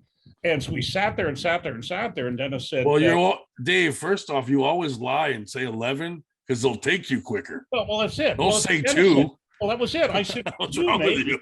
I said 2, maybe. Well, and then we sat there for a while, and Dennis, Dennis said you should have told it was an 8. They would have had you in by. Yeah, absolutely. Well, and they finally did get us again. And like Leslie said, they decided that I should, since it was in Harrisburg and I'm from Allentown, it should be a surgeon in Allentown that made the decision how they were going to handle it. Yeah. So they were just going to, basically line it up. And so they had this, I don't know what it was called. It's like a low power X-ray where you can sit there and watch on the screen as they push the bones together. And I would not want to see that. Let me say this to you, Dave. And this will bring it all back to my whole point of it being a brotherhood, because since I've been in arm wrestling, I've noticed that there has been a slight change in the way that it's become a little bit less like a brotherhood, but now I feel the 98% and a lot of other promoters like Mr. Italia, James Reed, guys like that are trying to bring it back to the being a brotherhood again. You know, Travis Bajan are trying to bring it back to a brotherhood again. The whole point of the brotherhood is I didn't give a fuck about pulling Paul in at the final table at that point. All I cared about was you because you're my brother. That's the whole point of a brotherhood. Like, you look out for each other. We hold charity events for each other. I mean, when Jim Bryant passed, God rest his soul, you know, I felt like I lost. I mean, him and Sue Fisher were my godparents in arm wrestling. He was the first one that ever talked to me. You know, he was the head ref and he talked to me about how to arm wrestle. And he always used to say, from the president to the Pope, everybody's tried arm wrestling. And he explained to me, you know, the fundamentals and the basics of arm wrestling, him, Black Ice, you know. But I consider him and Sue Fisher to be like my godparents in arm wrestling. And they're holding a tournament for Bryant. I strongly recommend that everybody go to support not only the man that we all knew, but the sport as well. And the man that loved the sport. He did so much for so many people. It's not even funny. The brotherhood itself is slowly coming back where we help each other. If one of us is sick, I remember when, you know, we've had people pass away. We've had people with cancer that were in the arm wrestling community that we pulled together and we try to help in the only way we know how. We hold a tournament to raise money. It's about helping each other. You know, There's people outside that don't understand our sport. They think it's stupid. There's people that look at us and are like, well, what's arm wrestling? You know, and they don't give a shit. But we do. Absolutely. And the only way to keep this alive is if we all support each other. And I'm talking everything from the smallest local event to big events. We have to support each other any way we can. Charity events, local events, you know, however we can support each other and take care of each other, because we're only as strong as our weakest link. Yeah. And we'll be small for a little bit and then we'll grow. And as we grow, you know, as you get bigger, when you move into a house, you need more stuff. You need more furniture. And if you move into a mansion, you need more furniture to fill that up. You know, and as it keeps growing, you need more and more people to come into it. So the bigger we make our circle, the bigger we make our brotherhood. A lot of people still kind of hold on to that. There's newer generations coming in that it's a little different.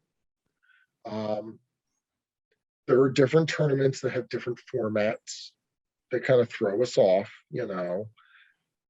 I know we all individually want to win and we all want to be the best.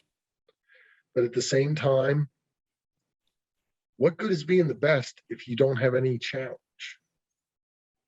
Yeah.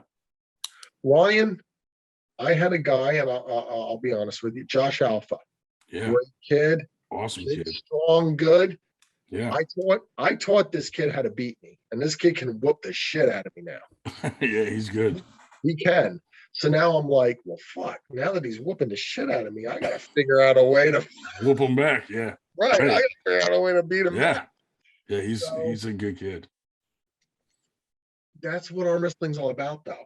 I want people to be able to be better than me. Anyone that I train, I want to be better than me. Yeah. It's like a parent with their child. You have a daughter, you're a parent, you know. Oh yeah. You want your daughter to be better than what you are. Absolutely. Fuck, you don't want her doing fucking podcasts like this. No, not to. You want her making $200,000. I want her to do a better podcast. Right. You want her sitting at a desk making $200,000 a year telling you what the fuck to do. Right, right. When you're in arm wrestling, you want the person you're training to be able to beat you and be better than you. Yeah. And then you got to figure out how to be better than them. Yeah. We only make each other better. That's the bottom line. I mean, even me and Dave, like, even though we're low-level amateur guys, we know enough to where when new guys show up to practice, like, we can show them some things. You know what I mean? And then they get better and better and better, and then they beat Dave. And then, you know what I mean? But it's fun to see them go from a guy who just walked off the street knowing nothing to guys that are now keeping up with us, you know, like in a couple months. It's like, it's fun to see that progression. And then they graduate on to the guys that are above us to learn from them. You know what I mean?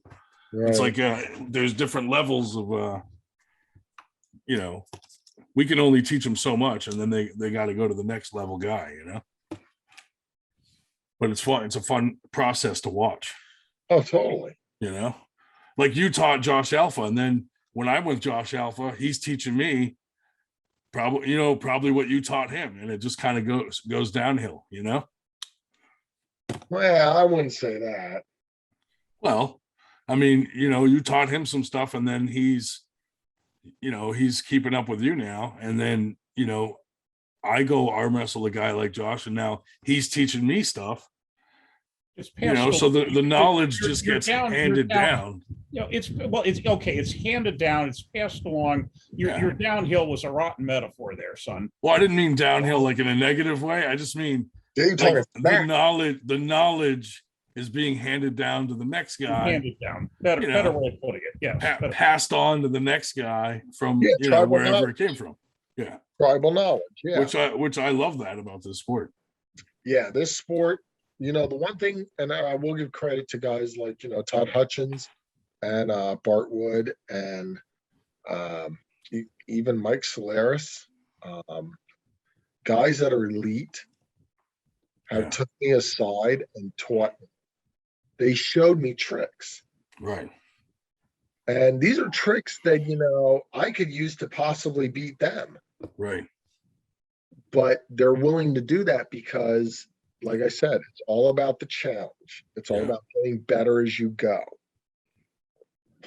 Listen, the whole reason that we fucking do arm wrestling is for a few reasons. One, we have egos. We're prima donnas. We have testosterone, you know, driven goals. We're alpha males. Bottom line, let's call it what it is. We're fucking alpha males. Ryan, you're an alpha male. Yes. Dave's an alpha male. No matter what anyone says, we're That's alpha right. males. We That's want to be right. the best. We're the best. You heard it here first. That's right. We're the motherfuckers that want to lead the pack. You know, Right. we want to be the first ones in the battle. And when you have that many alpha males, you can only get better off of teaching each other. Right. Absolutely. You know? And that's why I say anybody that's putting down the 98% for whatever reason can go suck a cock. Fuck those guys. They can go suck a cock. Don't It's edit. we Don't know. edit me. Don't you edit me. No, I won't edit that. Suck a cock. I won't edit that. Because you are spreading it, you know, like Mr. Talia. I never met the guy, but I'll tell you what, I love his promotions because he's putting it out there. That's what matters. Right. You're putting it out there for people who really don't know about the sport, and you're getting new interested people into it. And the more it grows, the more popularity it gains, the better it'll be. Yeah. You know what pisses me the fuck off, Ryan? What's that? Look me in the eye. There you go. You know what pisses me off? Why the fuck is curling a sport in the U.S. Olympics, but arm wrestling isn't? Or Yeah, like it's a damn dude. sport in the Olympics. Or that like synchronized ball throwing or whatever the hell it What was, the- dude. I'm like, I'm watching that going, how is this a sport? Exactly. Arm wrestling is Oh. way better than that, man. And it was one of the original damn Olympic sports, if you think about it, way back when you know, in Egypt and you know, whatever. The history, Gladiators. arm wrestling. The history professor will ignore the fact that you just Yeah. convoluted 3 different ancient, civilizations. Well, That's okay. Dave, tell the story. That's okay. We don't have time for a history lesson on this podcast. No, but a lot of people give us crap like the 98, but people don't see the stuff. Like we're absolutely not in this for the money. Like people, you're crazy if you think that, because all our money goes right back into it. Like we're giving away a free table. We're buying free t-shirts to give away to the guys that register. There's a lot of things we're doing that people don't necessarily see. We're doing the competitor badges, like little things like that to make everybody that comes to our tournament feel like they're an athlete and they're here to compete. And that's the feel we want to have at our tournaments. But, people will focus on the dumb negative things. Like they'll skip all that. Like they don't care that we gave away a free table to someone that doesn't have one or can't afford one. They'll focus on, oh, the ref made a bad call. You know what I mean? Like, Yeah, really. so it's just like, whatever, we just ignore those guys. Like we're trying to do the best we can and grow the sport. I mean, we've gotten huge compliments from people like Sean Latimer was like, dude, I've never seen such a stacked amateur class. That like when he came to the Protest Series 1, he was like, this, whatever you guys are doing, it's working. And I was like, that's a cool compliment to get, So, but we're having fun doing it, and that's really all that matters. Just having a You know what? blast. You guys keep just doing you. Don't worry about the fucking haters, because those that hate, let me tell you something. Anybody that hates, and I learned this just because of my conflict with the WAL. I've learned my lesson. Anybody that hates, they're jealous of it. Yeah. They're jealous of it. Like I had a big beef with Adam Wilmot, and I realized, me and the Angry Bird, we were arguing over something stupid. And I'm not going to get into nothing about it. That's between me and him. But I buried the hatchet with him. I apologized and said I was sorry to him. And we buried the hatchet because I realized, what? Is it that I'm upset with the way shit happened, or is it I'm upset with, the way he felt about my opinion on things? And I realized, what? That doesn't matter. It's the sport. I want to see him succeed. Yeah. I'd like to see everybody succeed, even if it means me falling to the background. Yeah. Because as long as this sport keeps going forward, and I'm hoping it one day makes the Olympics, it's well worth just being in the backdrop. Now, is that something with your injuries now? Is that something, are you going to fall into a more like a teacher role and continue to like? Well, I'm not going to, I'm debating about pulling Bill Sinks. I want a super match with Bill Sinks, and Bill Sinks knows I want a super match with him. Yeah.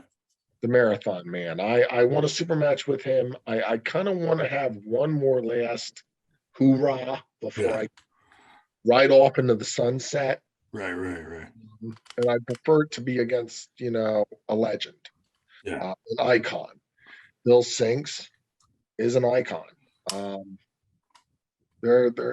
It may happen, it may not happen. I don't know if I'm going to be prepared. Like like I said, I got to go to the orthopedic surgeon yet. Depending on what he says, if he says that's it, then that's it. Yeah. Then I'll just be a loudmouth drunk ref that pisses on wrestlers off at the table. That's perfect. That's fine. Yeah, that's perfect. But my window's closing. Yeah. And it hurts because I love this sport so much. Right. I mean, you guys are, it's such a great family, though. You can go to any tournament and somebody's going to say hello to you. I mean, if you ask, you could not have a dime in your pocket. And I guarantee you, if you said, you know what, I'd like to enter this tournament, but I can't afford it. I guarantee you, arm wrestlers would get together and come up with the money just so you could. We've done it a few times just to help, someone out. Exactly. Yeah. I mean, because it's not about, it's just about having fun and enjoying it and being a part of it. Yeah. And well, the good thing, I know you're sad about your saying it's coming to like your window's closing, but it's not really. Like the window of being competitive might be closing, but you're still in the family. You know what I mean? You're I'm not still going to in the lose. family, but You're not going to lose that aspect of it. I'm still in the family, but now I'm the Yeah. crazy uncle that has to sit in the corner. Right. Yeah. We have to seat you there and be like, behave, uncle. No, but you know what I mean? You're still part of it, regardless of whether you're competitively competing. I want to one more time. Yeah. I'll say that. Well, I hope you get the chance. We'll see. I'm willing to do one more super match as a hoorah, just to send me off.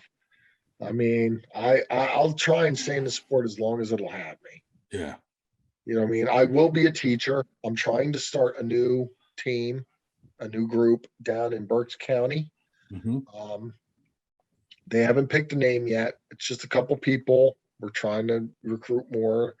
We're trying to get John Mooser on board. He's a good dude. We have about 4 or 5, people that are pulling right now. 1 female, 4 guys. And we're trying to start up a new group there so that we can try and hopefully one day get tournaments in that area between Allentown and Lancaster, Allentown and Harrisburg, between Team Predator and Team Lethal Arms. Yeah. So that in between there could be some tournaments that guys from Philly can come to, guys from Scranton can come to. Yeah. Well, if we can help in any way, dude, just say the word. We'll see down the road. I appreciate it. I might call you out on that. But yeah, I'm trying to work with this new group. Hopefully they stick it out, because you know how it is with new guys. They get discouraged. Right. Sometimes. Even if they're really great pullers, they get discouraged because, they feel the pain right away. And everybody goes through the pain. First week I arm wrestled, I threw up from the pain. Yeah. Because I was like, holy fuck. I never felt this before. Yeah. I hope it works out for those guys. I hope they stick together and make it happen. I'm trying to help. Just like I said, John Mooser is. Dave Schell's going to help. Some of the guys from Team Predator are going to help. Nice. Hopefully we can get them established so that we have Berks County Reading team, our wrestling team, going. Yeah, that's good. I try to help every team recruit, because it's just more people in the sport, more people going to tournaments, more people to pull. There's no bad thing helping other teams grow their teams. Yeah, like people come more nudes. Right. People come to me and Dave or any of us 98%ers all the time and just ask, is there a team in my area? And we try to find them one or give them advice on what the closest, even if it's not like a practice that's out there. There are a lot of guys that just practice with a couple guys in their basement on the low, and we just try to get them hooked up with those types of guys if there's nothing in their area. But it's all good for the sport in the end, Yes, it is. And do me a favor, make my arms look bigger through Photoshop, all right? You got it. I was going to say it. We are taping this on a Friday, so if you want to give us the Friday flex, we're certainly. Friday flex would be good. Yeah, there we go. Yeah. There you go, Dave. I showed the 98 tattoo. No. Now the 98 has to work. Tattoo there on my arm. There you go. I know all about it. No, but seriously, if you want to know my story, what happened was should this be edited out? You want me to stop recording, or do you want this on record? It's up to you. I don't care. I'm not ashamed of who I am. Oh, well then tell us the story. When I came back to the United States after being overseas, I caught my fiance cheating on me with our landlord. So I beat the living shit out of him. Right? Yikes. Yeah, that's. I got charged with second-degree attempted murder. Jesus. Because he was put in a coma. But then he came out of the coma, which luckily for me, dropped me to a third-degree attempted murder. Gotcha. So I spent 5 years in maximum security prison. After that, I got out and I had to scrounge around for a job because of my record. I got a job. I met Brenda, who, if anybody knows Brenda, and everybody knows Brenda. Ryan, I'm telling you now, if you don't know my wife Brenda, I don't know. You're out of the fucking loop. Bro. I've heard nothing but good things. I haven't met her, but I see your Facebooks and you know what I mean? Yeah. That woman, let me tell you something. I wouldn't be the man or the arm wrestler I am today without that woman. That's great. That woman made me who I fucking am. She took a caged animal and she tamed it. If that makes any sense. Absolutely. I know exactly. Yeah. So,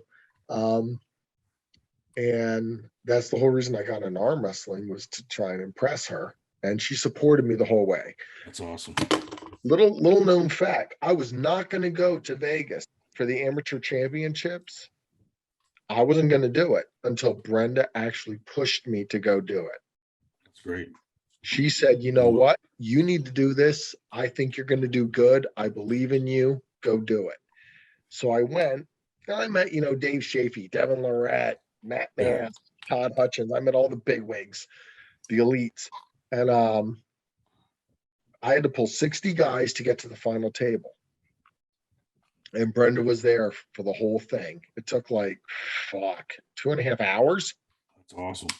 It was crazy, bro. Yeah, I bet. It's not what it is now. I mean, it's awesome that she was there, oh yeah, supporting, I mean, yeah, all the way to the final table.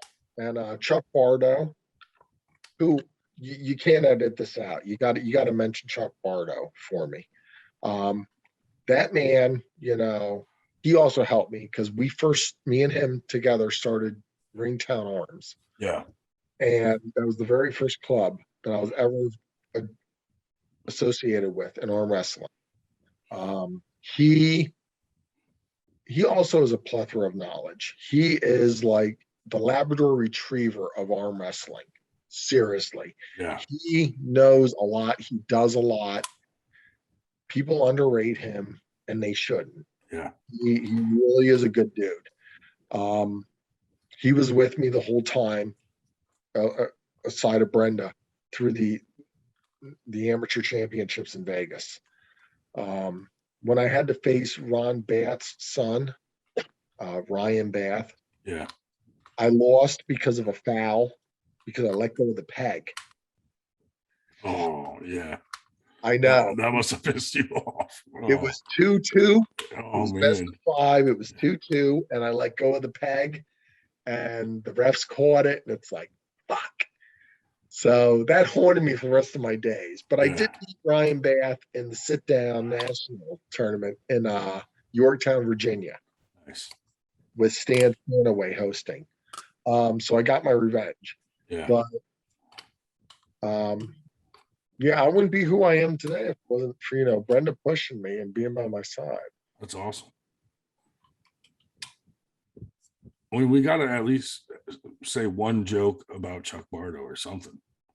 We can't let him skate free like this. I'm kidding, Chuck. I love you. Chuck's a very supportive man for the 98%. He's been very supportive. Kate, too. She's awesome, too. Kate, let me tell you something. Kate scares me, man. I think she'd kick the shit out of me and take my wallet in a dark alley. Yeah. Kate was the third person in the room. So are there any other super matches or any other questions you guys have? Come on now. Either wrap this up or give me some shit. Dave made a big old list. Oh, my sixth beer. Let's go. Kate was the third person in the room Yeah. when I broke my arm, and I'll tell you, when that went snap, I've never seen her move that fast. She was off like a rocket to get some ice and get some ibuprofen and whatever. Yeah. Yeah, she's awesome. Yes, she is. She makes some cool decals and stuff too. If you need some cool decals, contact Kate. She's got them. Yeah, they can make just about anything. And I'll tell you what, those two, through the years, I mean, they have really, they are truly passionate about the sport. Yeah. Oh, for sure. Truly and if you need any sort of negative comment or something like that for Facebook, Chuck's your man. Just go to Chuck and he will give you all the negative comments you need. This is true. Or James Reed, equally. You could go to either one of them and they'll give you all the negative comments you need for Facebook.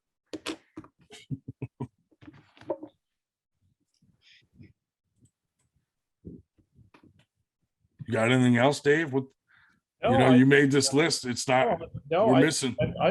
I've hit, I think this is, without any insult to anyone else on any other podcast, I think this has been one of the more interesting ones. Oh, for sure. Certainly been the longest one. Very entertaining. The only one where Hey, Percy, you ain't got more questions. I've often taken a leak twice, but whatever. Yes, I am actually. I only took a leak once. Now I'm taking it. We used to have a shitload of questions for people, but then everybody complained that our podcasts were taking too long. Well, that's why you edit stuff. Oh, hell no. All the juicy stuff is in there. Like, I'm not going to edit this out. You know, the followers want to hear the stream.